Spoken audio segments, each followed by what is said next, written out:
Adenoids. What are adenoids? The nasopharyngeal tonsils, commonly called adenoids, is situated at the junction of the roof and posterior wall of the nasopharynx. Adenoid tissue is present at birth, shows physiological enlargement up to the age of 6 years, and then tends to atrophy at puberty and almost completely disappears by the age of 20. Why and when do they cause trouble? Adenoids are subject to physiological enlargement in childhood. Certain children have a tendency to generalized lymphoid hyperplasia, in which adenoids also take part. Recurrent attacks of rhinitis, sinusitis, or chronic tonsillitis may cause chronic adenoid infection and hyperplasia. Allergy of the upper respiratory tract may also contribute to the enlargement of adenoids. Clinical features. Symptoms and signs depend not merely on the absolute size of the adenoid mass, but are relative to the available space in the nasopharynx. Enlarged and infected adenoids may cause nasal, oral, ear, or general symptoms. A. Nasal symptoms. 1. Nasal obstruction is the commonest symptom. This leads to mouth breathing.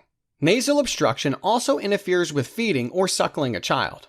As respiration and feeding cannot take place simultaneously, a child with adenoid enlargement fails to thrive. 2. Nasal discharge. It is partly due to choanal obstruction, as the normal nasal secretions cannot drain into nasopharynx, and partly due to associated chronic rhinitis. The child often has a wet, bubbly nose. 3. Sinusitis. Chronic maxillary sinusitis is commonly associated with adenoids. It is due to persistence of nasal discharge and infection. Reverse is also true, that a primary maxillary sinusitis may lead to infected and enlarged adenoids. 4. Epistaxis.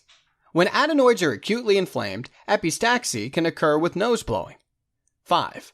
Voice change, which is toneless and loses nasal quality due to nasal obstruction. B. Oral symptoms. 1. Tubal obstruction. Adenoid mass blocks the eustachian tube, leading to retracted tympanic membrane and conductive hearing loss. 2.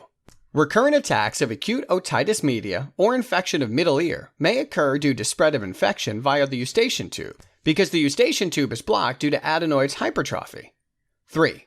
Chronic suppurative otitis media or long-standing infection of middle ear occurs if the otitis media fails to resolve in the presence of infected adenoids. C. General symptoms. 1. Adenoid facies. Chronic nasal obstruction and mouth breathing lead to characteristic facial appearance called adenoid facies. The child has an elongated face with dull expression, prominent open mouth for breathing, and crowded upper teeth and hitched up upper lip. Nose gives a pinched-in appearance due to disuse atrophy of alae nasi. Hard palate in these cases is highly arched, as the molding action of the tongue on palate is lost because the child has to always keep the mouth open for breathing. 2. Pulmonary hypertension. In long-standing nasal obstruction due to adenoid hypertrophy, the oxygen-reaching lungs is decreased, so the blood pressure in pulmonary artery increases to carry the oxygen needed for tissues of body, which can cause pulmonary hypertension and cor pulmonale. Diagnosis. Examination of postnasal space is possible in some young children, and an adenoid mass can be seen with a mirror. Soft tissue lateral radiograph of nasopharynx will reveal the size of adenoid and also the extent to which nasopharyngeal airspace has been compromised. Detailed nasal examination should always be conducted to exclude other causes of nasal obstruction. Treatment. When symptoms are not marked, breathing exercises, decongestant nasal drops, and antihistamines for any coexistent nasal allergy can cure the condition without need of the surgery. When symptoms are marked, adenoidectomy is done for complete removal of adenoids.